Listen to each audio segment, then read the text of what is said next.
on.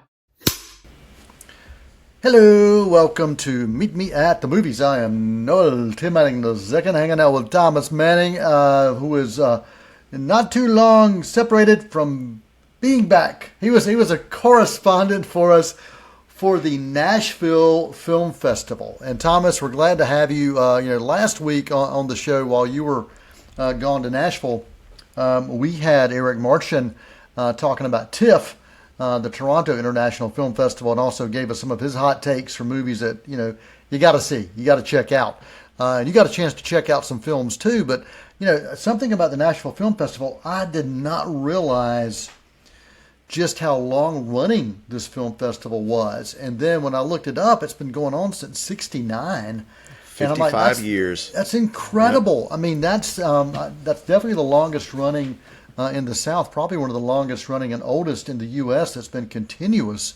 So pretty amazing. And it's right here, just hours away from where we are in Cleveland County.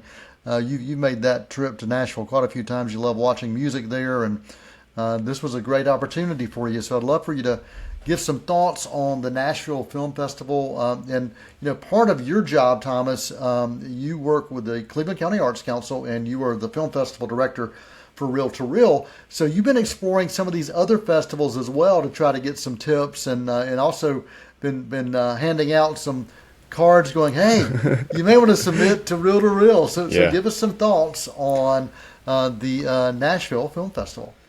Yeah, so I've been going to quite a few film festivals, trying to learn everything I can, just, be a sponge, soak it all up, and just really program that in so that next year when we come back around to Reel, it's, the best one yet. And, so Nashville, definitely much larger scale than Reel, and but it is still intimate in certain ways, in that it does give you that direct connection with the filmmakers. There were plenty of filmmakers who were there on the ground in attendance, answering questions, taking part in Q&A and interviews. I got to interview a handful of filmmakers, which we will talk about later on in the show. So basically it takes place over the course of a week, and it's at two main theaters within Nashville. One of the theaters is the Belcourt Theater, which is the main independent film, or the main independent theater there. It's really gorgeous place. I've seen multiple films there. I saw The Holdovers in 35 millimeter there last year. And then they're at the other Regal Cinemas across town at Regal Green Hills, is where they have a lot of stuff as well. And the schedule, it's well organized. You can plan it out if you want to attend this movie at this time, but then got to get across town to this other one. There's usually it's just programmed very well, and so I appreciated that. And as someone who knows everything that is required to put one of those on, I was very impressed with it, and especially I can't comprehend of that magnitude necessarily, but on a much smaller scale, I could understand, like, okay, I know exactly what this person is feeling right now. And I got to give major props and kudos to everyone out there at the Nashville Film Festival. The communication ahead of time was very helpful, getting me in touch with the filmmakers for interviews, and even getting me in touch with filmmakers who weren't even really expecting interviews, but once they heard that there was someone interested, then that gave me some really, really cool opportunities. So overall, I'll say success at the National Film Festival, and I will be back for sure. And that's one thing I failed to mention, is you were actually representing Meet Me at the Movies, so you were there as a media of the press, a representative of the media. And so you got some opportunities, as you said, to do some filmmaker interviews, including some right there on the red carpet, which I don't think you really anticipated. You were just looking for a free pass. And then you got some extra opportunities as part of that. Yeah. When I was looking at the slate of films, there was one in particular that I was very excited about, which is the film Jazzy, which is a follow-up to The Unknown Country from last year, starring Lily Gladstone. And I knew that one was, okay, if I see nothing else, I'm really looking forward to that one. But there was kind of a surprise programming last minute. We get the film Saturday Night, directed by Jason Reitman, and it takes us back to the very beginning of SNL. And it's a narrative film dramatization, but it's basically told in real time, leading up in the 90 minutes ahead of the premiere of SNL in 1975, October 11th, 1975, and it's told through the eyes of a young Lorne Michaels, played by Gabriel LaBelle, who also played a young Steven Spielberg, or a version of young Steven Spielberg in The Fabelmans. So within the past 2 years, he's played young Spielberg, young Lorne Michaels. Like, he's just a very impressive resume. I'm very curious to see what who's next on his list of pop culture icons of the past 50 years that he's going to be playing. And then included in that, once I got the notification that Saturday Night was going to be playing, they also said, yeah, we're going to have Jason Reitman here available for a few questions on the red carpet. And I was like,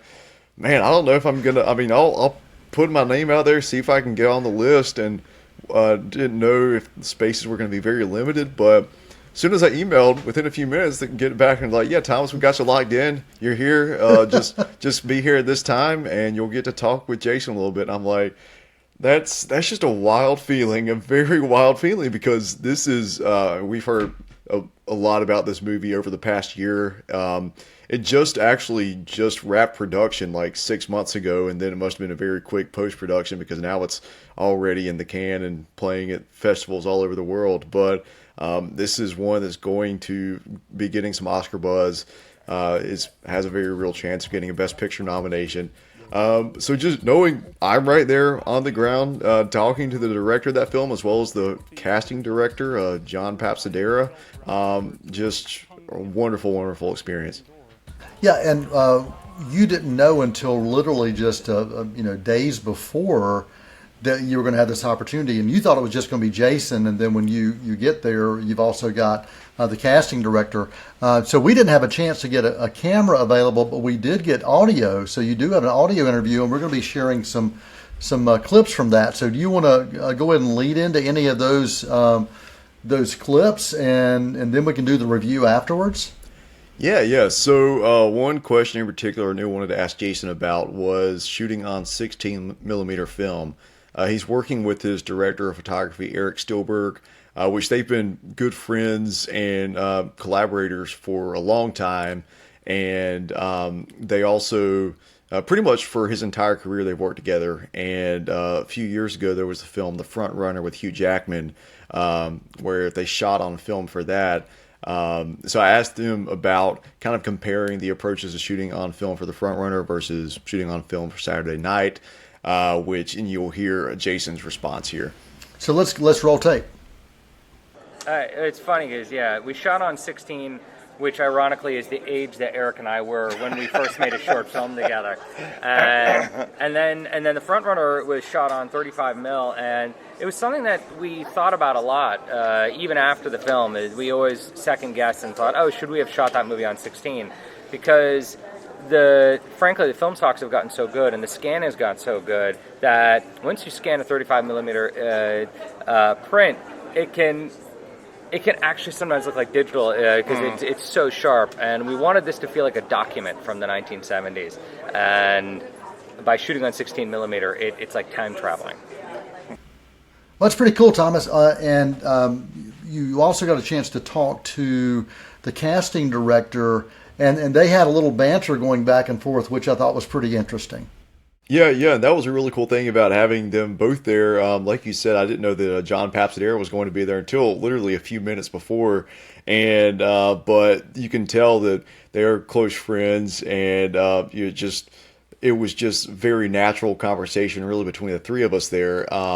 So something that I asked that gave them a chance to bounce off each other. There were about 70 or 80 speaking roles in this movie. And on certain days on set, they would have 40 to 50 actors mic'd up at one time. And I read that and then that the sound mixers had obviously quite the job on their hands with that many actors mic'd up on any given day. So I asked Jason about that, and then that's when he kind of tossed it over to John a little bit to talk about John's experience as a casting director, because this is a guy who's been one of Christopher Nolan's frequent casting director fellows for the past 15 years. You'll hear him drop a few of those titles like Oppenheimer and The Dark Knight Rises. So yeah, I think I'll let Jason and John take it from here and talk about their experience working with such a massive cast. Roll tape. Where does this rank in your career as far as number of speaking roles? How many do you have in Dunkirk? How many do you have in Oppenheimer? Do you remember? I think the most I've ever done, it wasn't Oppenheimer, I forget what it was, but it's in the hundreds. Really? Yeah, so, but this is up there. Yeah. I think it was Dark Knight that might have had the most. I think so. Oh, really? I think it was Dark Knight. That makes sense. Yeah. Or Dark Knight Rises. It had like 120, something like that. Yeah. Well, it has 5 acts, so. It does, that's true. Yeah. Yeah. We're up there. We're up there. Yeah. Yeah. You're up We there. have to write an even more complicated one. Yeah, right. Yeah. My mixer, Steve Morrow, who I've worked with since Thank You for Smoking, and who's a genius, really took on the conceptual nature of how we wanted to make this film. We wanted it to feel immersive, and as a result, he built microphones into the set in all the rooms. He was miking all the music live, and would mic every actor every single day. Often on a film, you'll mic the few people talking, and then you presume that you're going to get the rest with the boom. Not on this one. There was so many mics. He had up to 58 channels running on any given day, and as a result, had to have a second mixing board just to keep all the channels of sound straight. And that was using all those embedded mics in all the set, right? Yeah, exactly. Yeah, Exactly. Phenomenal. Being on that set was really phenomenal. Yeah. How was it acting in the movie, John? It was humiliating. So, Thomas, really glad you got a chance to provide those interviews for us. I know you wish you'd had a camera crew, but hey, we'll take what we can get, and it was really nice to hear those voices, and good job with that, those interviews. I'm glad you were able to bring those to us, and I know you really want to dive in also and give us your review of this film, and the film is going to be launching wide, I should say, October 11th, which coincides with the anniversary. This SNL, Saturday Night Live, launched October 11th, 1975, and so it's great that it's actually audiences are going to see it on that anniversary date. Absolutely, yeah. And I think the best way that I can describe it is that this movie moves like a freight train. It's just 90 minutes of chaos, and it's the final product that we see for SNL. It's carefully controlled chaos, but in the lead up, it just feels like there's no way they're going to pull any of this off. And that, another interesting part of, there was a post-show Q&A with Jason and John, which I actually had a front row seat for that as well, which was really, really awesome. But, Jason kind of talking about how he's been through experiences like that. I think every professional, regardless of, your professional background, has been in one of those experiences where you have this massive daunting task ahead of you, and you can't imagine possibly how you're going to complete it. But eventually it's going to happen with or without you, and you kind of you got to kind of ride that wave, and you got to do your part, and something's going to happen for better or for worse. And I think this film personifies that in very very frenetic, and it's frenetic and kinetic, I guess, as far as the energy that we feel in this film. And Gabriel LaBelle just channeling all that through this young Lorne Michaels character. He was brilliant. I could sit here and list the rest of the cast for the rest of the show, but another really impressive part. So Jean Baptiste has a role in this film, but he also composed the music, and all the score was improv on set. Wow. He basically composed that score on set. And then other characters popping up. You have Nicholas Braun, who plays 2 different roles, including Jim Henson. You have J.K. Simmons in a classic role, and then Chevy Chase is played by, I'm sorry, I should have gotten the actor's name. It's the Riddler. It's the guy, yes, the guy who played the Riddler in Gotham plays Chevy Chase, and it's probably the best Chevy Chase impersonation I've ever seen. And I think he should be getting some supporting actor buzz, but just getting all of those, idiosyncrasies of Chevy's body language and the way he delivers his lines, and just the way he speaks and communicates with people, he absolutely nailed that. And then another part of my conversation with Jason, which you heard, he talked about how shooting on 16 millimeter made this film feel like time traveling, and it certainly does. It's extremely immersive experience, and I was sitting on the front row of the theater for my particular showing, which maybe not exactly my preferred way of watching a movie, but that just added more deeply to feeling just enveloped by the screen and by this world. So yeah, production design, costume design, all technical categories across the board, very authentic. From the opening shot of this film, you feel like you're right there on the ground in 1975 New York.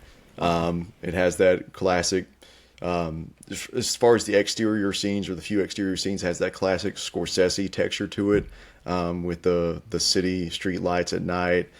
So yes, Saturday night, I'm very, very lucky that I got to check this one out early, and I think a lot of crowds are going to have a great time with it. And this is, as far as the genre, it's a kind of a biodramedy, so it's kind of a hybrid, correct? Yeah, that's a great way to put it. There will be many, many laughs, but it's also kind of has elements of a thriller, elements of a tense drama. So it's got all of that. Awesome. The film is Saturday Night, from Jason Reitman, and it is going to be in theaters wide October 11th. Thomas, what is your rating for Saturday Night? I'll give an A- to Saturday Night.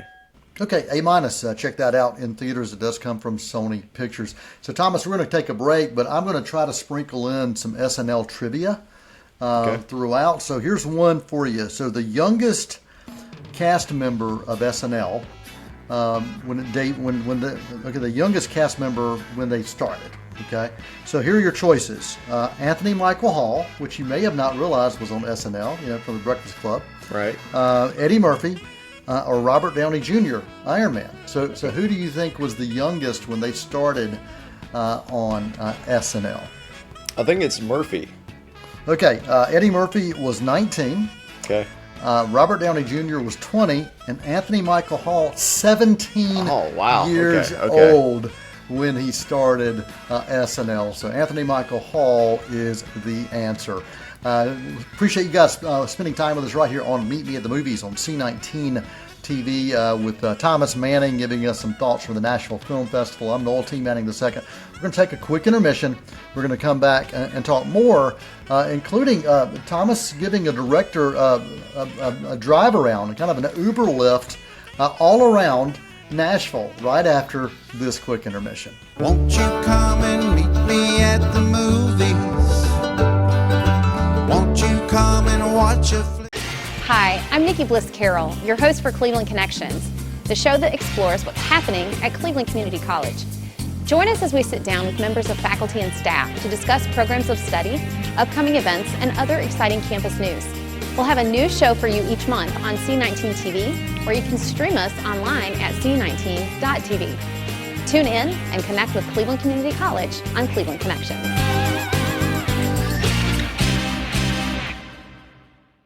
Won't you come and meet me at the movies? Won't you come and watch a flick? Hello, welcome back to Meet Me at the Movies right here on C19 TV. I'm Noel T. Manning II, hanging out with Thomas Manning, talking about the Nashville Film Festival and a couple of films that Thomas got a chance to check out. He talked about Saturday Night before the break, which is focused on SNL and that first episode and the craziness leading up to that first episode. Before the break, we gave a trivia question to Thomas. We're going to do at least one more. So I've got one more for you before we dive into the next topic, Thomas. And this does come from, I've got to tell people where it's coming from the AARP magazine. So they've got an SNL, since SNL's 50, they're actually able to be members of AARP. So who do you think has hosted SNL the most times? Steve Martin, John Goodman, or Alec Baldwin? I think it's Steve Martin. Steve Martin has hosted SNL 16 times. John Goodman has hosted 13 times.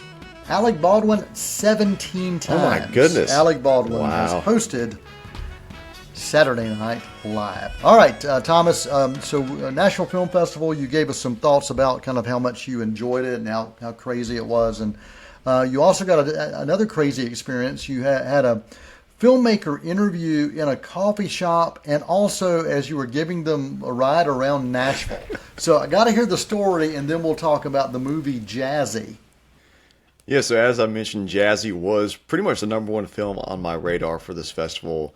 Saw The Unknown Country last year, directed by Marissa Maltz. I actually saw that one, as it happens, in the Belcourt Theater in Nashville. And this film, Jazzy, is basically a sequel to that. And to kind of give you an idea of what these films are, they're road movies and with very few actual professional actors. Most of the people you see in this film are just regular everyday people. It kind of takes a Nomadland approach in that regard, but it's still a fictional narrative, and it's not a documentary; it's a dramatized story. So I knew that I was really want to see Jazzy, and I would love to speak with the director, Marissa Maltz. So I reached out to the reps at the film festival, and they were kind enough to put me in contact with Marissa, and we set it up. As I was on my way, originally we were planning to meet somewhere else, but we had to pivot to meet at a coffee shop, and had a great conversation there, which you'll see some quotes from that pop up in some other places here on Meet Me in the Movies, I'm sure.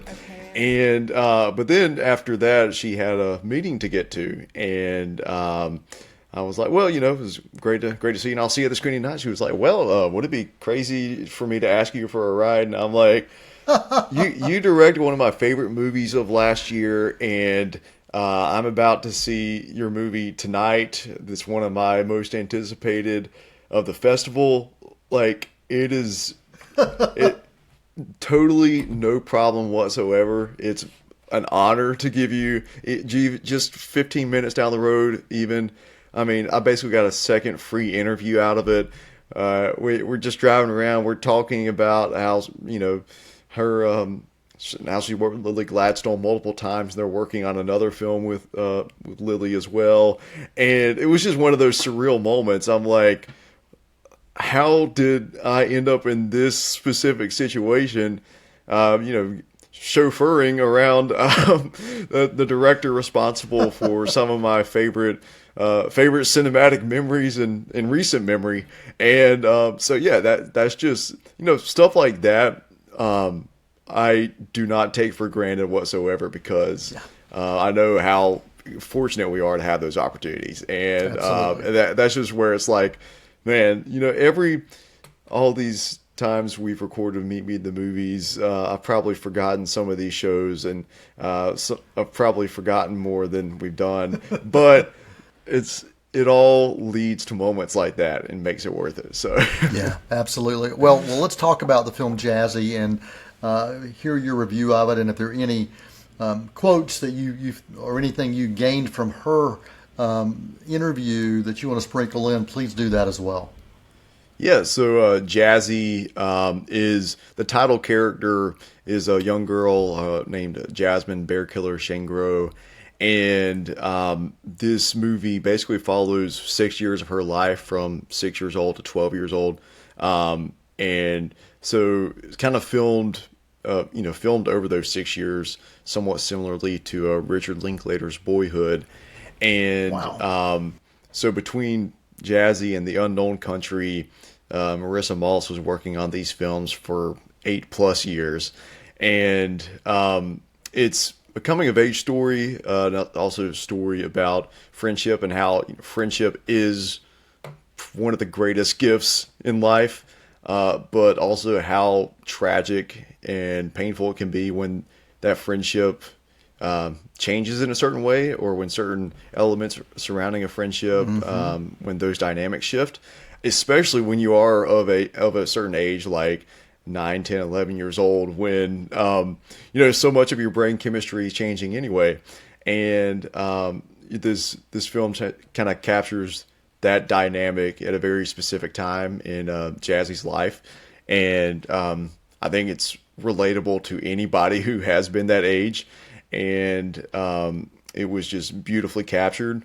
And The Unknown Country is a film about Lily Gladstone's character who is grieving the loss of her grandmother. Jazzy is basically about Jasmine grieving aspects of her childhood and realizing that life is not, that her life is changing, and it's probably never again going to be what it was or what she always knew it to be. And I talked to Marissa about that, and she offered up some, very, very beautiful thoughts on that. And the writing in this film, the stories in this film, were actually derived straight from the kids that we see. Actually, in the credits, you'll see based on stories from Jasmine and Soraya, who is her friend in this film. So effectively, these young children, not even teenagers, were co-writers on this film, and that was a very unique experience for Marissa. So I loved having her share about that. And then just cinematically, the photography is just unbelievable. Because, like I said, it's a road movie, so it takes you throughout the Great Plains and their beautiful landscapes of canyons and mountains and long, lonely highways, and it's just a very relaxing visual setting to sit with. And these are the movies I could watch a movie. I would love to have a new movie like this every year for the rest of my life. And obviously, since both of these took about 8 years to make, I don't know how many more times she's going to keep going back to that formula. But still, Jazzy, it definitely lived up to the expectations. And even if I didn't get a chance to see anything else at the festival, I'm extraordinarily grateful that I got to see that and have that experience and have such a wonderful conversation and experience talking with Marissa. Wonderful. So your rating for Jazzy, what would you give this? Yeah, I'm going to give a solid A to Jazzy. Awesome. Couple of good films. This episode that you reviewed, Saturday Night with an A-, and now Jazzy with an A rating. Any final thoughts you want to make sure you share before we wrap today, Thomas?